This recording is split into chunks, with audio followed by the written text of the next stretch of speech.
I am going to talk to you tonight around how do you define and maximise success. But what I love to do is I like to keep things super collaborative, so it'll be more of a conversation than me just talking at you. The people who know me well, I have slides, but I've actually really limited the amount of wording on my slides, so you're going to be super impressed. So firstly, I really do want to start with a quick question, and I just want to ask around the room, how do you define and maximise success yourself currently? Life balance. Work-life balance, yep. Doing what you're passionate about. Yeah, I love that, doing what you're passionate about. Yeah, rather than just kind of doing what you always, kind of just getting up and going through the grind. Yeah, cool. So work-life balance, being fulfilled, doing what you're passionate about. Really, really interesting. And for me, what an exciting time to be alive right now. There is so much happening in this world, and yes, there's a lot of fear and there's a lot of change going on. There's AI, we're in the biggest revolution of work. I call it a human revolution. New policies are coming into play. But super exciting time to be in alive, I guess. And so I really want to share with you, I guess, my insights on how you define and maximise success. And for me, my view on how you define and maximise success is all encompassing. So I heard work-life balance come out before. I actually don't believe in work-life balance. I believe in life-work flow. And I think about work-life balance that it's like work-life balance and it's separated. But in reality, we're never really separated from life and work. It's always integrated, because quite often you might be out doing something in your life and an idea comes to you, which then may be an idea that goes into your work. So how do you integrate that work-life flow so that it is more sustainable in this rapidly changing world? We're at an inflection point at this point in time, and it's how do we identify and handle the challenges and changes that are happening. And we have, I guess, a choice. We can survive and, I guess, remain a little bit pessimistic, or we can actually be really optimistic and jump into what is looking like the new world. So let's get into it. I found this, I've stolen it a little bit, it was a different quote, but I love this because it talks around design a career that enhances your life, not a career that consumes your life. And I think for me and my own experience, I've had to flip the whole not having a career that consumes my life and instead a career that enhances my life. And it took me a very, very long time to get there. But this for me is really what is about maximising your success. How does everyone feel about that quote? Does it resonate? Yeah. Cool. Okay. So my first insight is thriving in uncertainty. And this is quite a profound chart, and it's actually from a few years ago, and I always use this when I'm in businesses or I'm talking to teams, because this is what's actually happening in our world right now. And we're in the heart of VUCA. Does anyone know what VUCA means? Yeah, so VUCA is volatility, uncertainty, complexity, and ambiguity. And essentially what is going on is, I heard this stat this morning that as of today, 2024, there's approximately 207 million content creators globally across all platforms. There's over 720,000 hours of video content that's getting uploaded to YouTube every single day. And around 875,000 new people are joining social media with the intention of building an audience and somewhat becoming a content creator. So these are, from an advertising and promotion perspective, content, social relationships, commerce and sales data. So this is what we're seeing and consuming every single day. So for me, it's almost like, any wonder we're wired and tired. And that's literally what we're feeling like, day in, day out. Does anyone relate to feeling wired and tired? Who's feeling it today? Yeah. And can I ask a question? What's making you feel wired and tired right now? Yeah. Constantly being on. Yeah. It's a real challenging one, isn't it? Constantly being on. We have a choice, and I talked about this earlier around this survive or optimally thrive, right? So we know what's going on in this VUCA world. It's causing chaos. There's so much we're consuming, and so we're becoming more and more disconnected, and that's kind of what's happening to us. And in this disconnected mode, this is when we're hustle, we've got sloppy execution, we become reactive and tactical, we have this kind of real focus on the clock, we are lacking clarity, we're confused, we're frantically rushing, we're not feeling and performing at our best. We're using our brain to store and overload, and we're feeling unfulfilled and lacking motivation. So this is where the everything in exhaustion kicks in, and we're more self-orientated versus being team-orientated. And sometimes we feel that directionless and individual exertion, right? And so if I think about maximising our success, well, we can't continue to play in this survival mode. And so if we want to get more into this work-life flow, if we want to feel more fulfilled, we need to end up optimally thriving. And that's where we're going to feel more connected. We're going to have more accuracy and care and execution. We're going to be more proactive. We're going to have more flexibility. We're going to feel like we're accomplishing more. We're going to be calm and composed. We're going to feel and perform at our best. We're going to subtract from our brain, and I'm going to talk a lot about that in a minute. And we're going to have these feelings of mattering in what we're doing in both life and work. And I always talk about life and work. I don't ever just talk about work, because they are integrated, and that's how we need to maximise our success. How do things become more effortless? They're intrinsically rewarding, and our values are aligned with our work as well. Our personal values are aligned. The first big tip for me is subtracting from the mind. How often do you actually think about what you're consuming versus what you're actually subtracting from the mind? Does anyone ever think about it in that way? Yeah. So our brains actually, for everything we do, we add. We have this whole way of adding. And so what I've been learning about probably in the last 2 years is, well, actually, what if we subtracted?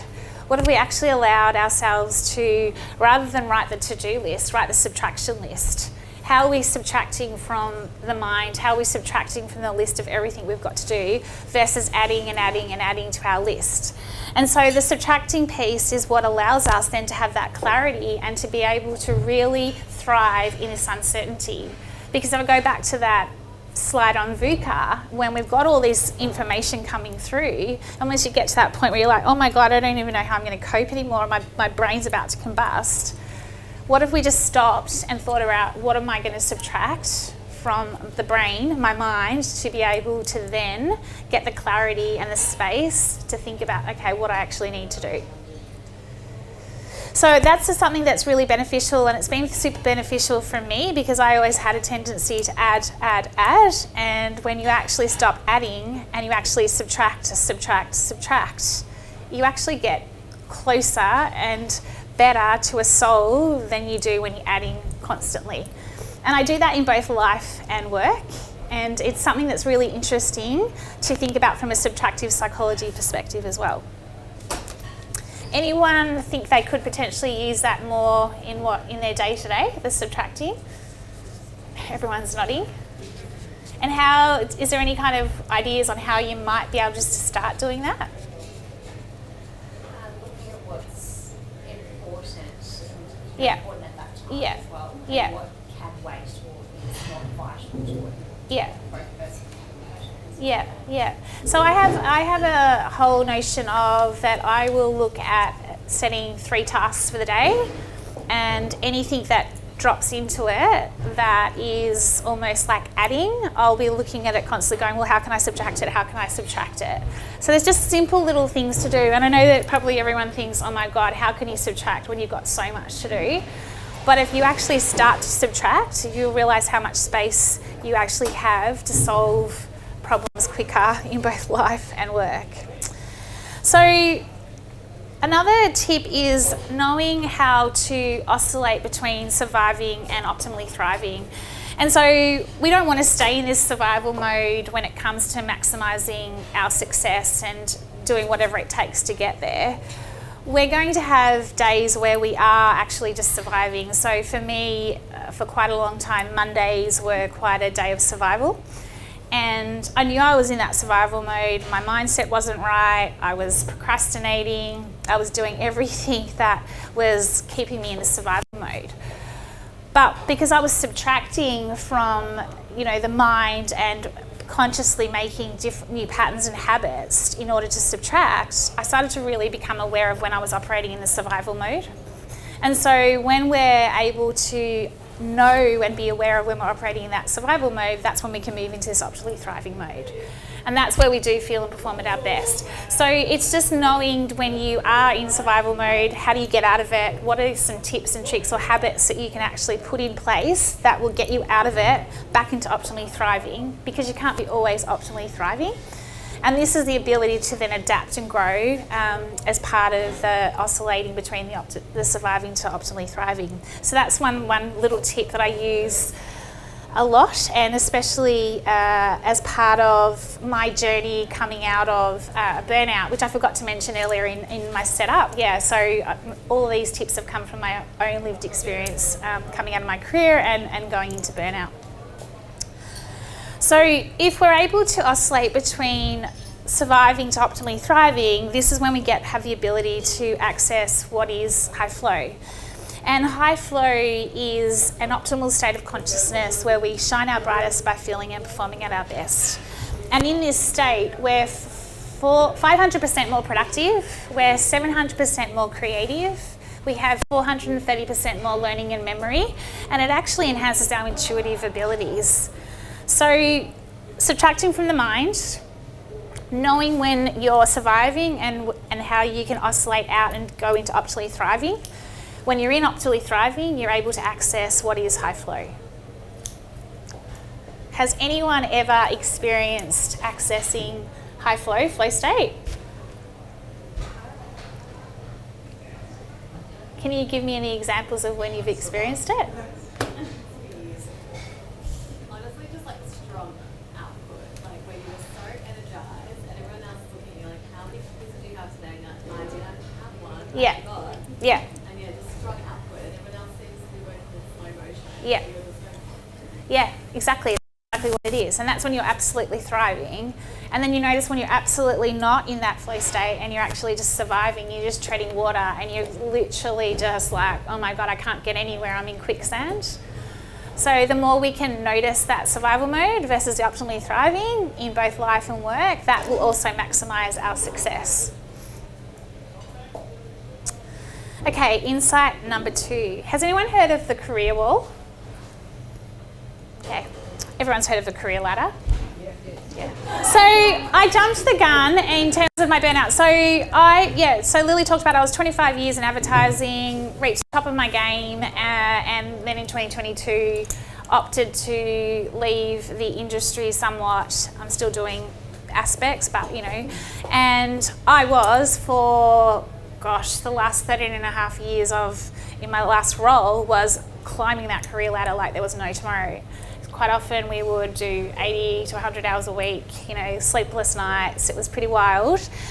And it literally, I just pushed, I hustled, I was exhausted, but I had this idea that I needed to get to the top of my career ladder. And it's because we've always been, the career ladder is always the only thing we've ever known, right? It's like you go to this level, you get to that level, you get to that level. It's something that we've all been ingrained in. But I got to the top of this ladder and I went, okay, I'm here now. And then when I finished up in April of 2022, I literally jumped off a cliff and I was like, wow, okay, so where's the rest of my life? What's actually happened here? And so I've really explored, well, what is a career ladder? Does it even exist? Or is there an alternative to a career ladder? And is it okay to think about potentially looking at diversing into another career? Or do I have to keep climbing this ladder that I've always been told that that's what you need to do? And so I basically realised it was no longer sustainable what I was doing. I was obviously in a severe burnout, and so I had to start exploring. And what I started exploring was what is called a career wall. And it's not my term. I've actually, I've done a lot of research and can't quote everyone, but the career ladder is the old form of success, and the career wall is the new world of of success. This is a new way to maximize your success. And interestingly, I show you this slide because this was, again, a 2020 prediction, so similar to the VUCA slide I showed you earlier. It's a few years old, but you can only imagine. So this was predicted in 2020 by the World Economic Forum. And these are the top 10 skills of 2025. So analytical thinking and innovation, active learning, learning strategies, complex problem solving, critical thinking and analysis, creativity, originality and initiative, leadership and social influence. I mean, they're all there. Tech, resilience, and reasoning problem solving.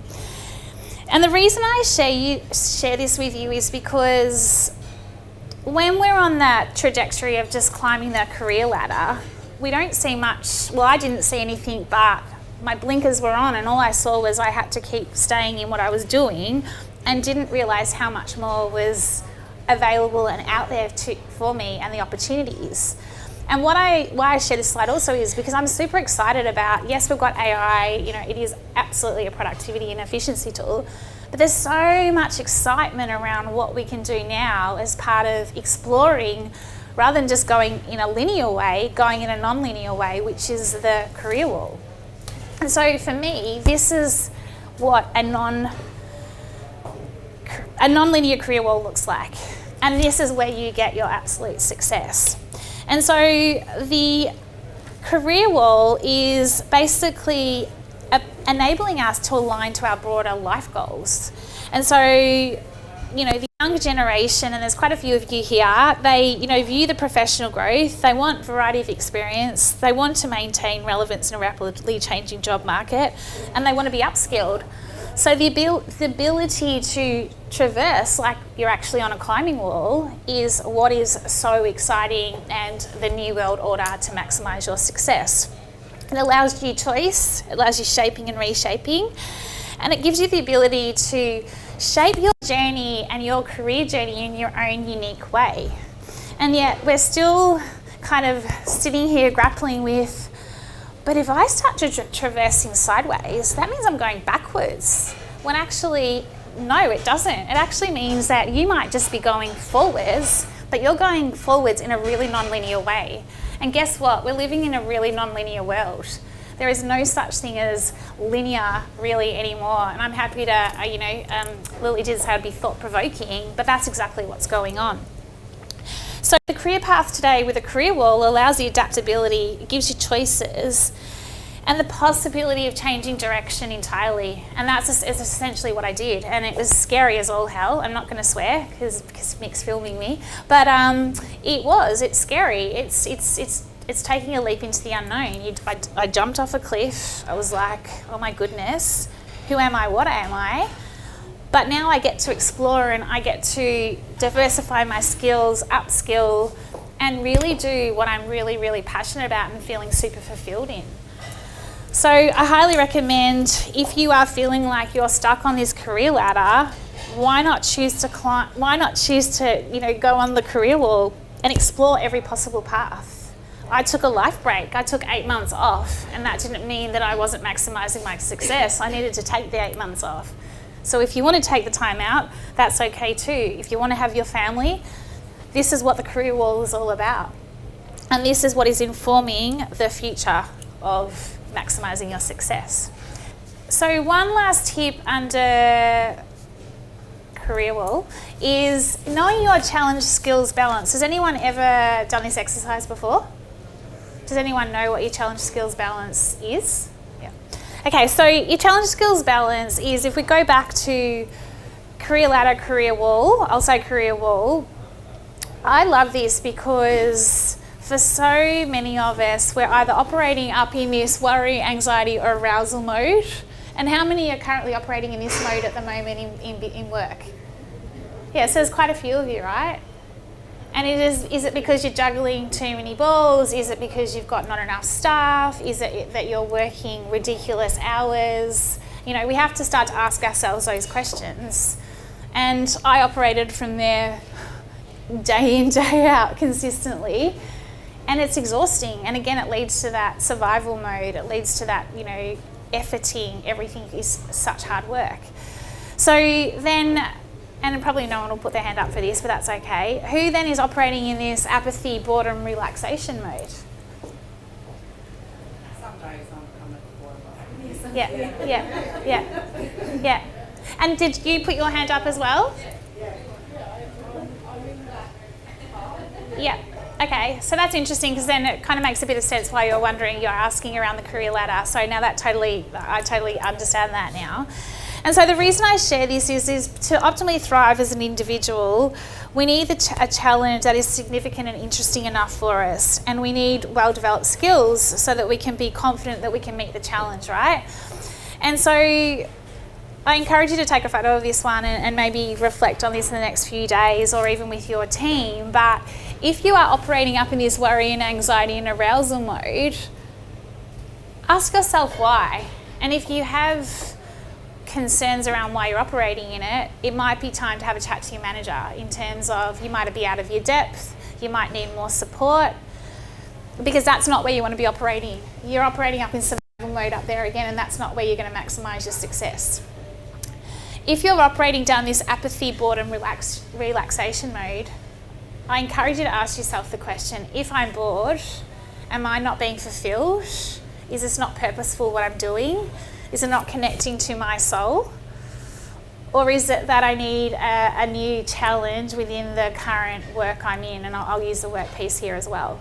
And again, so it's also around talking to your manager around, well, hey, putting your hand up going, what's my path here? I'd like to start to work on a path with you around, well, how do I move out of this? Because again, that's operating in survival mode as well when you're bored, because it's when you become procrastinating, you're languishing, you don't really care about anything, and you don't want to be operating from there either. You want to be basically moving into this channel here, this optimally thriving channel, where you're totally involved and you're engaged in what you're doing. And so that's where, for me, it's super important to know your challenge skills balance. And I don't think enough that we think about that at times because we're so swept up and we've got so much going on. So back to subtraction even, if you subtract a bit out and have a think about knowing your challenge skills balance, where are you currently sitting and being realistic with yourself?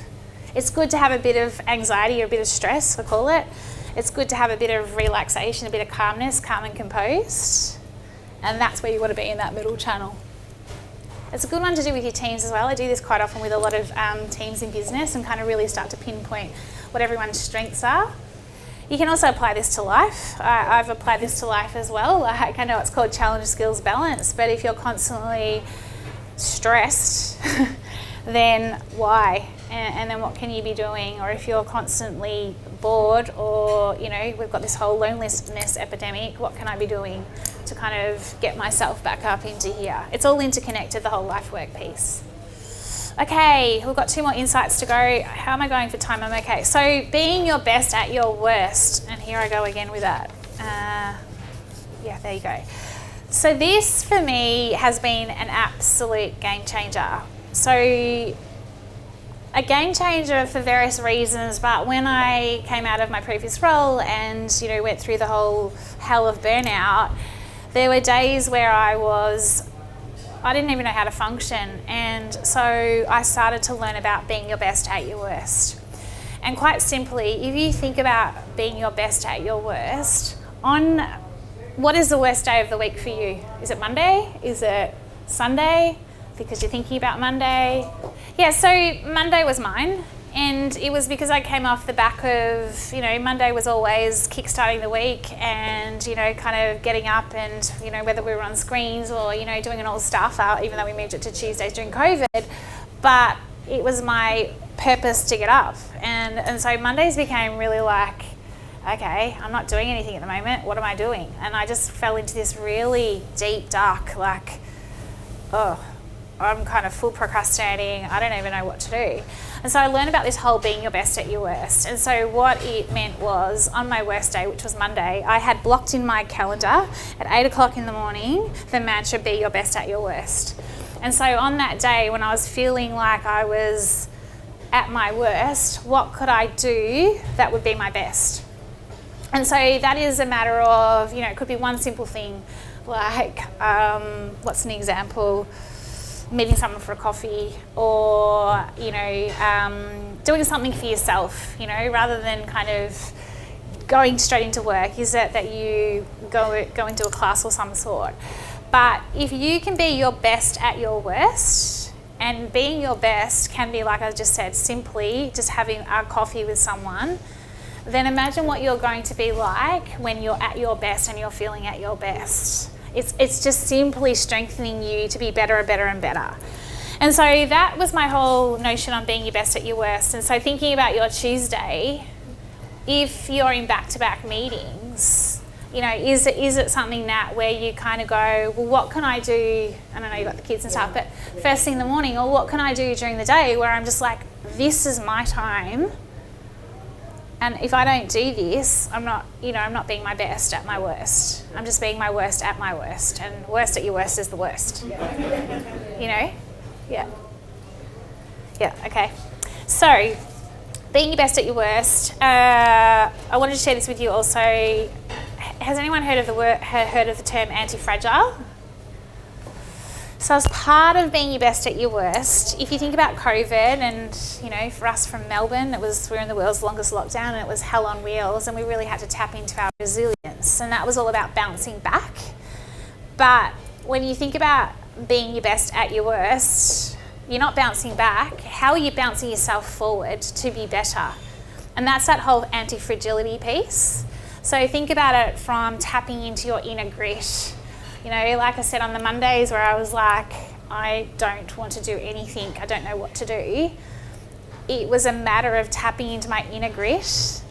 And I still vividly remember some of these days, and they were horrible. And I would just be like, okay, I have to bounce forward. I have to take that step forward, because if I bounce forward, I'll be better. And that's that whole anti-fragility piece. It's not bouncing back, it's bouncing forward. So, two interesting pictures here. Messy days and calm days like water. So being your best at your worst, knowing on those crap days, when your worst days, that it is like when you go for a walk to the bay or the beach or wherever, that like the ocean, you have those messy days, and then you have those calmer days like water. So as part of being your best at your worst, on your messy days, just know that like the ocean, it will get calmer. And sometimes you just have to surrender to it as well. And I've shared this, and some people here who I've worked with previously will know this one, but have you ever just stopped when you're feeling at your worst, whether it's in life and work, and just looked up? And I want you all just to do it now quickly. And then just look down, and it's just a different feeling. Maybe not, but if you're having a moment when you're feeling at your worst, sometimes just stopping and looking up, and it's proven it can actually change your mindset. The other thing I want to share is that we can't outperform our biology either. So, things like sleep and active recovery when we're feeling at our worst, they're super important. And no matter how much we try to outperform our biology always catches up with us. It caught up with me. So, giving yourself those chances as well. Better choices equals better performances as well. So that's where you will feel your brightest. So I'm back to this non-linear, and I'm super passionate about it. So another insight tip for me is that we're very, very, very conditioned to have a linear focus on going from A to B, and I'm not suggesting that you're all like that, but we are quite often attached to outcomes. But what if we started to think about, rather than looking at A to B and whether it's in life or work, that we start to think about things from a non-linear perspective, where we have a continuous finishing line. And we're always celebrating, not always, but do you know what I mean? We might start up here, and we might go all around here, and it might not be as what we expected, but then we land where we wanted to land, but just not in the way that we expected, and not attached to the outcome. And so we celebrate that. We actually acknowledge, oh, okay, I've achieved that milestone, or I've achieved that moment. And then we go again versus going A to B. This is like A, Z, D, G, you know, it's all the different ways around. And the world we're living in terms of this whole complexity and uncertainty, nothing is linear anymore. So being able to start to apply that to everything we're doing from life and work perspective, it actually just gives us the ability just to kind of almost subtract as well and be okay with the bumpy rides, the bumpy bits, and know that we'll always get there. Because ultimately we always do, you know, whether we like it or not, we always get there. And that's something that I've certainly learnt in the last couple of years in particular. And again, I was talking to Cassandra about that before, just in terms of, you know, you might start here, but you might move there, but you end up where you're meant to end up. The last tip is productivity hacks. I really just wanted to share this with you because how many of you actually worship your calendar right now? And I mean, when I mean worshipping your calendar, it's not that your calendar owns you, you own your calendar. So how many? Good, okay, that's great. Yeah. So for those of you that don't, I was introduced to this quite a few years ago around color coding your calendar, and introduced to things like powering up and powering down. And from a color coding perspective, believe it or not, when you actually color code your calendar, your brain is actually able to identify what is high value and what's a low value task, for example. There's patterns within your brain that allows you to do that. But I'm not going to go through this in detail, but what I wanted to share with you is that some great things that have worked for me is actually putting these in your diary where it's called power up and power down. So first thing in the morning, what are 3 things that you're going to do to power yourself up for the day? And that's not jumping straight on your emails, that's not jumping straight into work.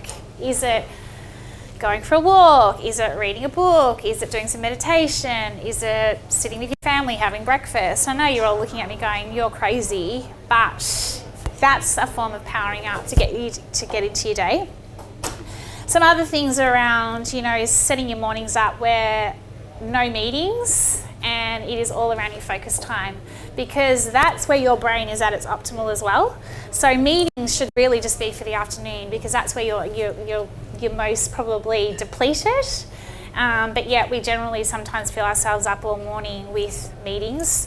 Having a weekly strategy meeting for yourself, like with yourself. I actually do it on a Sunday for 15 minutes and sit there and go through what's my strategy for life and work this week, and just really high level, like 3 things that I need to achieve, or looking at my schedule going, what can I subtract, get out of there? And I'm not perfect at this, don't get me wrong. Meetings, is there a way to change up meetings, calling them more around fluidly collaborating? So just some different ideas. Making sure that you have active recovery religiously in your calendar. Who actually is actively recovering? Does anyone know what actively recovering means?